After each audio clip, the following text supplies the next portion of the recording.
Hi girls, it's Friday.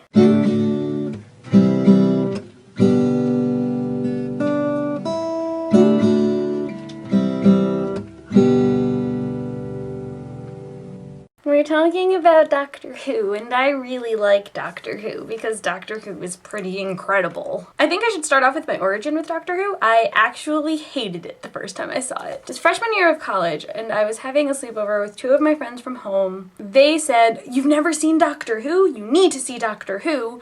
So they sat me down and they were like, "Okay, what episode should we watch?" And they were talking about it, and they're like, "Let's watch Silence in the Library."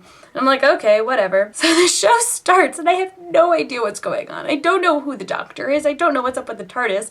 And then you have River Song coming in who's all like, "Ooh, yeah, I know all this stuff." And it was just so confusing.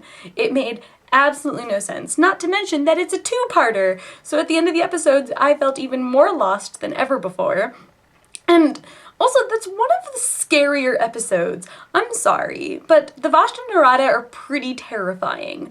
Everyone always has a little bit of a fear of the unknown and the dark, and those episodes just... no. So I hated Doctor Who. I stayed away from it for a very long time after seeing those two episodes. Not this past summer, but the summer before. My friends Nicole and Brian said, "No, you definitely need to get into Doctor Who and watch it properly." And they started me with Rose, and they sat me down and we watched like the first 3 episodes. And I actually think that the first 3 episodes are really fantastic. And because I just started craving it, I kept watching, and so began my obsession with the Doctor. I have to say that my favorite Doctor as of right now is Matt Smith. I love him. He's so wonderful. He delivers lines beautifully. Don't get me wrong, I love Tennant. I love Eccleston, and I love the old Doctors that I've seen, but Matt Smith, there's just something about him, and I adore it. I agree with a lot of what Sarah said yesterday about how Christopher Eccleston wasn't really, like, the most inviting Doctor, but I feel like he does get a little overlooked. He really was a fantastic Doctor, and you kind of see his love of humanity and his love of life in general in The Empty Child, which, by the way, is one of my favorite episodes. Well, Empty Child / Doctor Dances, but you know what I mean. Companions.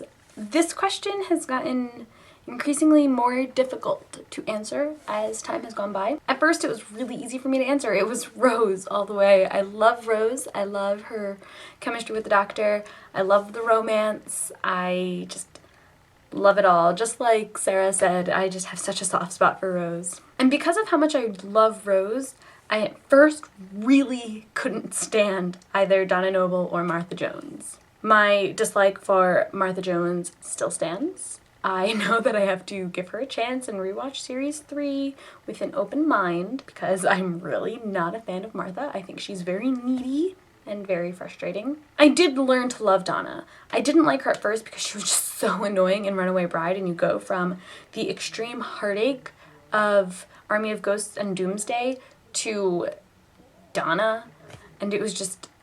I remember at the end of that episode thinking, okay, whatever happens next better be freaking fantastic because I'm heartbroken. And then it wasn't. I at first really didn't like her, but later on I learned to love her because she really is a fantastic character. I also love Captain Jack. I don't know what else I can say on that note. And then there's Amy and Rory, and I really love Amy and Rory. I love how Amy refers to Rory as stupid face, and I love their relationship, and I love Rory. I don't remember ever disliking him. People told me that I would dislike him until the end of series 5, and I really never disliked him. It's actually really frustrating for me because I've been introducing my parents to Doctor Who, and they just don't like Rory. They think he's really annoying. Spoiler alert! It kind of breaks my heart that he didn't win them over when he was the guard at the museum. Favorite companion is a very difficult question for me to answer. As far as favorite villain is concerned, I love the Daleks. I love them. I think they are so adorable.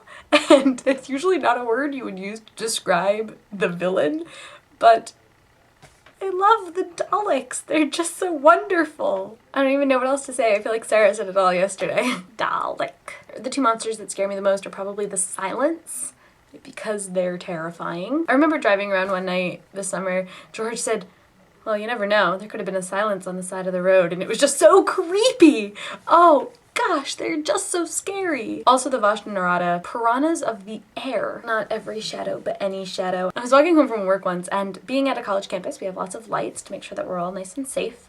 And I looked down and I saw that I had 2 shadows, and I screamed until I realized that I am not in the Doctor Who universe. I really love the episodes when either there's nothing that's evil, like there really is no particular villain of the episode, or you don't quite know what the villain is. For example, Midnight, as Lizzie was talking about on Monday, and also The Waters of Mars, and also The Girl Who Waited. There really is no villain, they're just so intriguing, and they're such fantastic episodes. Other episodes that I absolutely love, with Christopher Eccleston, I love Dalek and Father's Day, and Empty Child and The Doctor Dances. With David Tennant, some of my favorite episodes are Army of Ghosts and Doomsday and Blink, and I love the Turn Left series, like that whole 3-parter, it's just so fantastic. Also with David Tennant, I love The Impossible Planet and Satan Pit. I love those episodes. They terrified me, but I love them. And with Matt Smith, my absolute favorite episode is The Girl Who Waited. There's a line that the 2 Amy's say in The Girl Who Waited, and I'll end with this, where sometimes you meet someone and you think they're so incredibly beautiful and you actually get to know them and there's really not much to them. But then you meet someone and you're like, yeah, they're okay. But then you actually get to know them and it just makes them so much more beautiful. And that's how she knows that Rory is the most beautiful man that she's ever known. That is beautiful. Not to mention I really love how Amy and Rory were kind of on their own, while how the Doctor couldn't be with them. They were doing a lot of separating of the companions and the Doctor, which I thought was really interesting, and does a lot of alluding to whatever will be happening within the next series, which I'm not emotionally ready for. Okay, I've talked about Doctor Who for far too long now. I'm going to stop. So everyone have a fantastic timey-wimey weekend, and Lizzie, I will see you on Monday.